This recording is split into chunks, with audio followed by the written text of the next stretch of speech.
Hey ladies and gentlemen, Steven here from Redolessence and welcome back to another video. Thank you so much for joining me today. Happy Sunday if you are indeed watching this video on the day that I decide to publish it. And in today's video, I'm going to be giving you 5 Valentine's Day recommendations. These are either fragrances that you might want to wear on Valentine's Day or purchase for a significant other for Valentine's Day because there's still a little bit of time remaining. And all of these are from the company Malul London. So you can also consider this video to be somewhat of an overview on the company. So make sure to stay tuned.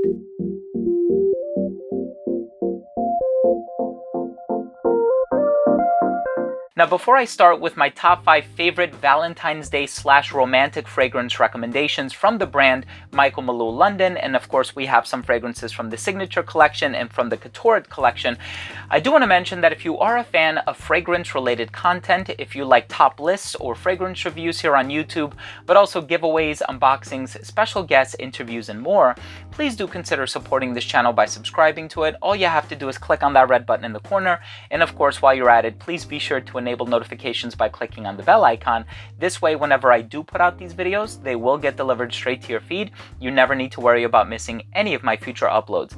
And I also want to mention that I did partner up with Malul London to give you the best possible discount code. So if you use the code Steven or the code Redolessence, I'm going to leave both of them down in the description section below. It is guaranteed that you are going to get the best possible discount if you wish to purchase any of these fragrances, or even if you want to get like a sample pack or samples of any of these fragrances. Again, all of that information is going to be down below, so definitely take advantage of it while it's still valid. So here we have 5 fragrances. We have Blue, Visionaire, Visionaire Midnight Blue, Santorini, Black Tie. These are fantastic fragrances. They are not in any particular order, but these are fragrances that I recently discovered. Of course, the Couture collection recently came out, but these two I've known since last year. So let's go ahead and get this started, and we are going to start with the first one, which is called Black Tie. Now, Black Tie to me smells like a less metallic version of Dior Sauvage. It kind of has that ambroxan-like freshness that you also find in fragrances like Tiffany & Co., Coach for Men, Missoni, even L'Homme Rocha.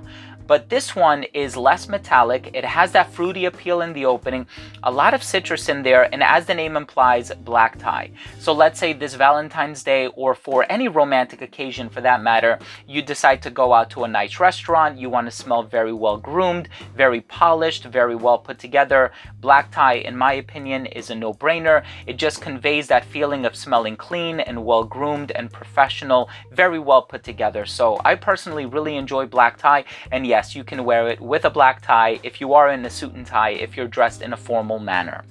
The next fragrance that I want to discuss here is from the Signature line, and this one is called Visionaire. So I've actually done a review of Visionaire, so I'm going to leave the card up here if you are interested in learning a lot more, where we really dive into the note breakdown, the longevity, and all of that stuff. And I should probably mention that the longevity for black tie is about 7 to 8 hours, which is really good. The next one is going to be about 7 hours, so it doesn't really push beyond that, but this one is of a much fresher caliber, if you will. So this one is in the vein of fragrances like Trenuit by Armaf, L'Aventure by Al Haramain. You also have Creed Green Irish Tweed, which is of course a fan favorite. It's been out since like 1985, but this one is incredibly affordable and for a really good price and a size in comparison to some of these other fragrances that I mentioned. And so if you are interested in checking this one out, you can expect a lot of lemon verbena, violet, iris.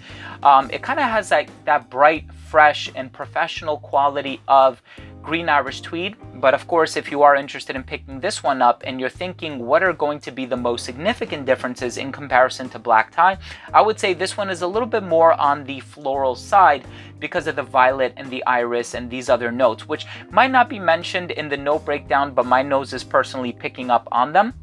This is a really good all year round kind of a fragrance. Black tie, I think, is more for the summertime, although it can be worn indoors if you are wearing it in a climate controlled environment. But this one especially is really good for all year round, all seasons, all occasions, just because it conveys the ultimate professionalism and that ultimate masculine gentleman quality, which I really do enjoy.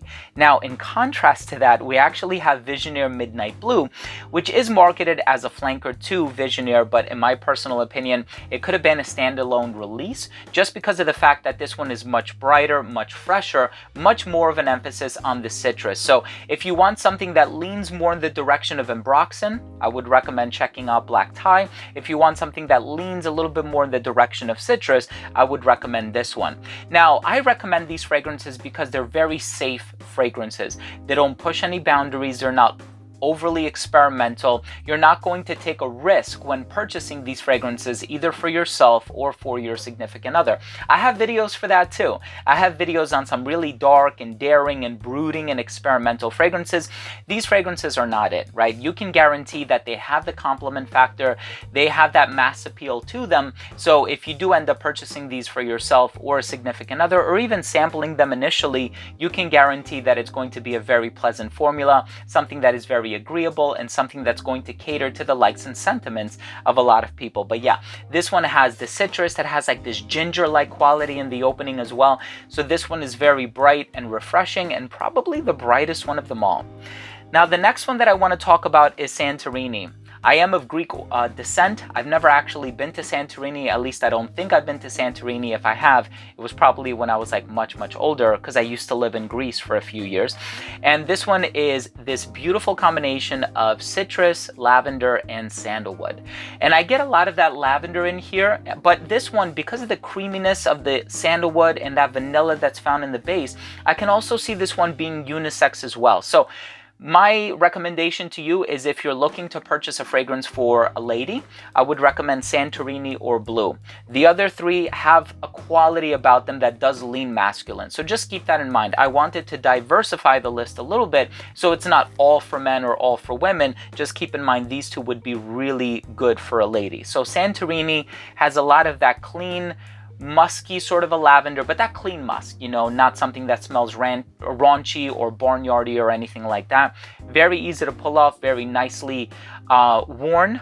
This is the type of fragrance that I would also compare to like a Fierce by Abercrombie & Fitch, also Legend by Mont Blanc, but it's a little smoother, creamier, and slightly sweeter because of the sandalwood and the vanilla in the base. So again, I'm not saying it smells like it, but I'm just kind of providing you with a rough sketch of what you can expect to smell when you do try this one on. Very nicely done. I actually think I'm going to be reviewing this one next, just because I do find it to be appropriate for the springtime, which hopefully is right around the corner. I know there's actually snow falling right outside my window here. But the last one that I want to talk about is Blue. Now, you think of Blue, you think of oceanic, and it has a little bit of that quality, I will admit, but it's really fruity. It has melon, it has apple, it has grapefruit, pomelo, it has a lot of citrus fruits as well. So it opens up really fruity in the opening, and that's going to be the dominant aura, if you will, of this fragrance. So if you want something that leans a little bit more in sweeter territory, but not sweetness on account of a vanilla or a tonka bean or a benzoin or one of these other ingredients, you want a fruity sweetness, definitely check out Blue. And for this reason, I think this might be the most unisex one of them all. So if you are interested in picking up a fragrance for a lady in your life, I would recommend Blue over any of the other fragrances. Although I do find fragrances to be gender neutral. You can pretty much wear whatever you want, wear what caters to your own personal taste. So just a very quick overview. If you love ambroxan, but you don't want that loud metallic screechy ambroxan that's found in Dior Sauvage, definitely check out Black Tie. Something in the vein of Creed's Green Irish Tweed, something that smells very expensive for a really good price, check out Visionaire. Santorini is this musky sandalwood vanilla tonka bean sort of a lavender fragrance, also comes across smelling very clean, the first one that is unisex from the bunch. Then we have Visionaire Midnight Blue, which is the brightest of the bunch, tons of citrus. It has this snappy ginger-like quality in the opening, which is very refreshing and rejuvenating. And then lastly, we have Blue, which is the most unisex one of the bunch, very fruity with hints of apple and melon and pomelo and bergamot, and is just very well done. You also have a little bit of tonka bean creaminess in the base. So very well done on behalf of the brand of Michael Malul. I think you guys are doing a really good job with your offerings. I like how they are diversifying their fragrances now. And even originally, you know, we had some sweet fragrances, some fresh fragrances, but part of the Couture collection, you see some that are musky, some that are spicy. There's actually a fragrance called Spice. And then, you know, there are a lot of fragrances that I'm sure that are in the works as well, because it's only the beginning of 2021. So I'm sure we can expect a lot more from the brand in the months/years to come. So Thank you all so much for tuning in. I hope you took something of value from this video, and I hope that my succinct and concise descriptions of each one of these fragrances might give you a little bit of insight as to what might cater to your personal taste and what you may want to discover from the brand Michael Malul London. These are all very safe, pleasant, and easy to wear fragrances, and thus making them really easy recommendations from me, at least, for Valentine's Day. So thank you all for watching. Again, remember to utilize the code Steven or the code Redolessence upon checkout if you do want to get the best price. I love you guys. I appreciate you guys, and we'll see you in the next episode. Bye.